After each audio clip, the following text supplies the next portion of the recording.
Welcome again to the 0 Hour Squared web show. I am Mike Trujillo. Right now joining us from the Rockstar Energy Drink Mayhem Metal Festival. Does that sound right? It's a mouthful. It's a mouthful. It's hard to say. They were going to be sponsored by Pampers and Pizza Hut, but it fell through. We're joined right now. Yeah. Brann Dailor. Brann Dailor. Brann Dailor, drummer from the mighty Mastodon, and also Mr. Nathan Spon from the Media Arts Collaborative Charter School, setting to go into where no man has gone before to talk to Mastodon from the ATL from Atlanta. That's right.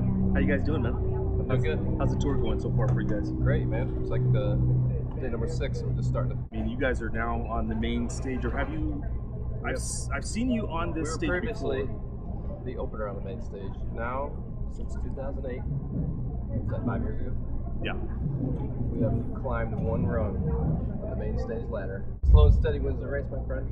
Very cool. Now, you guys are in support of the 5th album on Reprise Roadrunner Records called The Hunter. Yeah. And why don't you kind of tell us about this album? Man, I cannot wait to see the set tonight. But in your own words, give us, tell us the work that was involved in this album and kind of your take on how it all kind of came out. Well, I guess, it was kind of a difficult album to make. We had some people going through some crazy things in their personal lives. So it was tough, but I think it was the band itself that helped everybody sort of stay on track mentally and everything. So it was a good thing that it was a necessity, the album. It kept us together, I guess.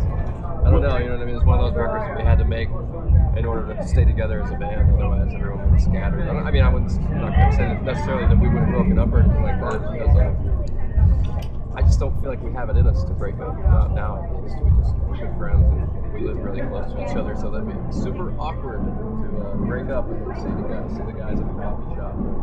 I would miss them, you know what I mean? Right. I want to call them. Well, it's not. But anyways, we got through everyone's kind of personal struggles with, by making the album and preoccupying ourselves with. That's what we had to do. We knew that's what we had to do, is make the record. So we went and did it, and that's what came out. And we tried to keep it kind of light in the rehearsal space, whereas in the past we really would struggle with the music, because it was so kind of labyrinthine. The riffs and all those parts, trying to put it all together and make 14-minute long epic songs and write this crazy storyline to go along with it. That was what was providing the stress back then for like Crack the Sky and Blood Mountain and stuff like that. I mean, it was fun, and it's really fun, and there's a sense of achievement when you figure out how to play something that's really difficult to play, and you sort of teach yourself to go through it together and come out the other side with this epic album. But The Hunter sort of had to be a little lighter and a little less. I'm not going to say it's a super Christian record, because it's not at all, but it just had to be a little more loose and a little more fun in the rehearsal space, especially just because of people. Some tender things happen, When we're in there together, we need to not be fighting or arguing about arrangements. We just need to be like, hey, that's cool, let's move on. That was fun, that was awesome, that rocks, let's move on to the next song. Kind of give you all a backstory. We won't get too in depth about it, but vocalist Brent Hines lost his brother. He had a heart attack, and then also one of your in your camp, you also lost somebody who was very, very close to the band. And again, both those incidents caused quite a commotion during the recording of this album. Yeah, but I mean, the best thing you can do with a situation like that, we're lucky people that we have like a platform for it. Right. Otherwise, you're just kind of left, because everyone loses somebody close to them. It's going to happen eventually. But if you can turn it into a beautiful song, that's the best thing you can do. A tribute. Yeah. And a release, and definitely good for your soul. Absolutely, for everybody in the band. I'll let Nathan ask you a few questions. Is there anything that you ever want to change on previous albums? No. I feel like I really like everything that we've done. I'm really proud of the work that we've done in the past and where we were at, whenever we recorded whatever album it was. It's like a perfect snapshot of a period in our lives as the band. So I don't really ever feel that way about it. Oh man, I wish I could go back and do that drum fill. Yeah. or anything like that, because it is what it is, and I don't really want to change that because that's what we wanted to do at the time. So I just leave it. What do you think are the best and worst shows you've ever played? Oh man, there's been so many shows, I wouldn't even know where to start. Lots of good ones, lots of bad ones. Not terrible, but last night we had a lot of problems in the first 4 or 5 songs. We had this incredibly crazy that missed the entire stage for 4 songs. Like the first 4 songs was we're trying to play through That sounds annoying. You have to play through it and just keep smiling like, yeah, cool.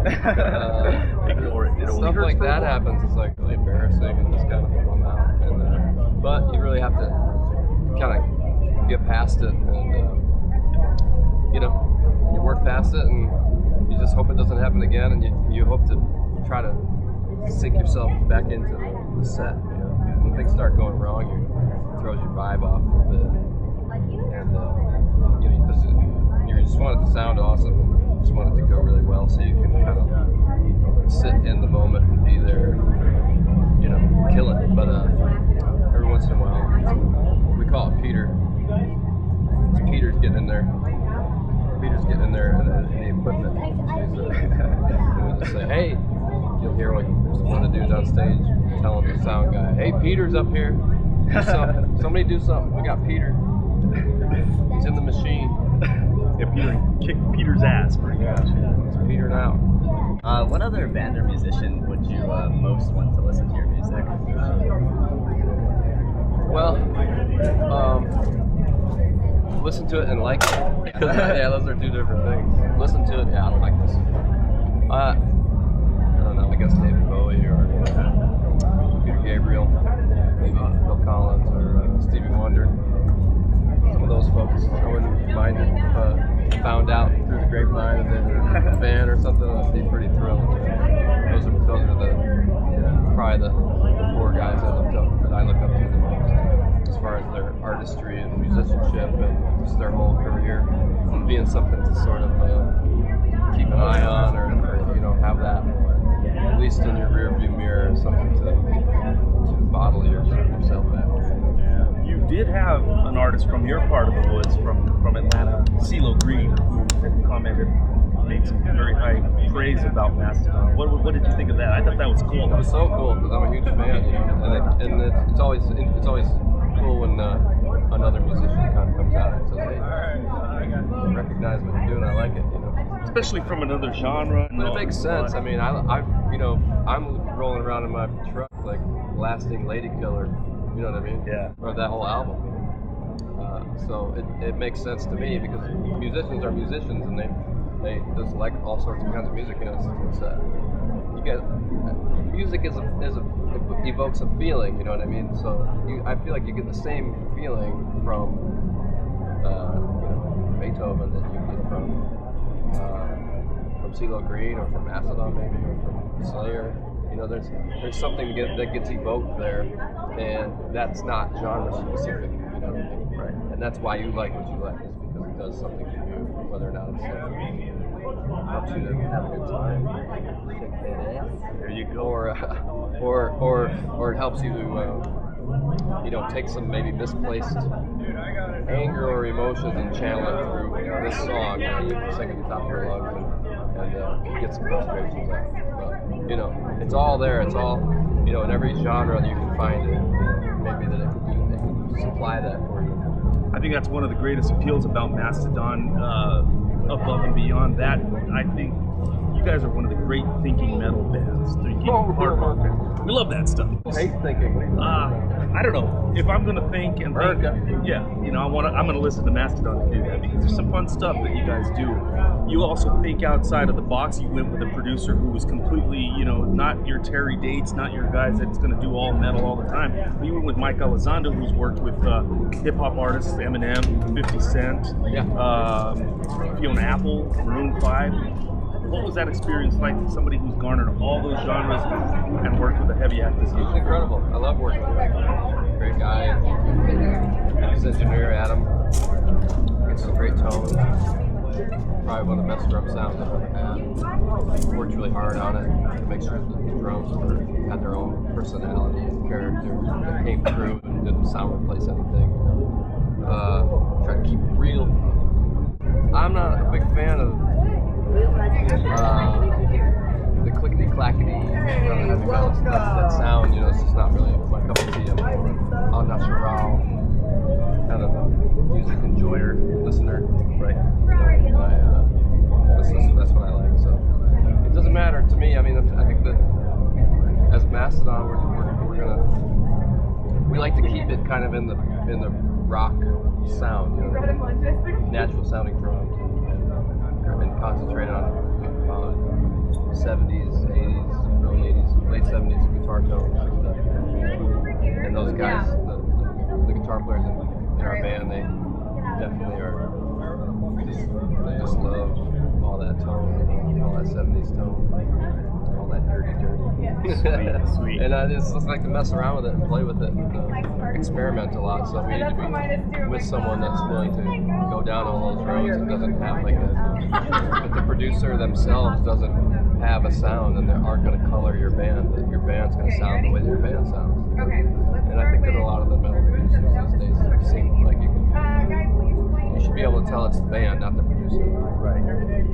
It's they have their templates, and that's what they go by, and they don't sometimes probably let the artist. You need to be taking an accurate snapshot of what that band sounds like at that particular moment in time, and help that band to achieve whatever that is. So it doesn't really matter too much what producer you get with, but gotta have good it's all about a chemistry vibe, and that's half the battle of being a good producer. I think is being personable. Obviously, you got to deal with all those fevered egos, keep them in check, make sure everybody's friends, so that you can make a good, have a beautiful piece of art at the end. Well, a couple more quick questions. I would be remiss, since this is Breaking Bad country, if I didn't ask you about Curl of the Burl. Oh yeah, That's a great video. That's a great song and concept. Tell us the story about that. well, it's just out in the woods.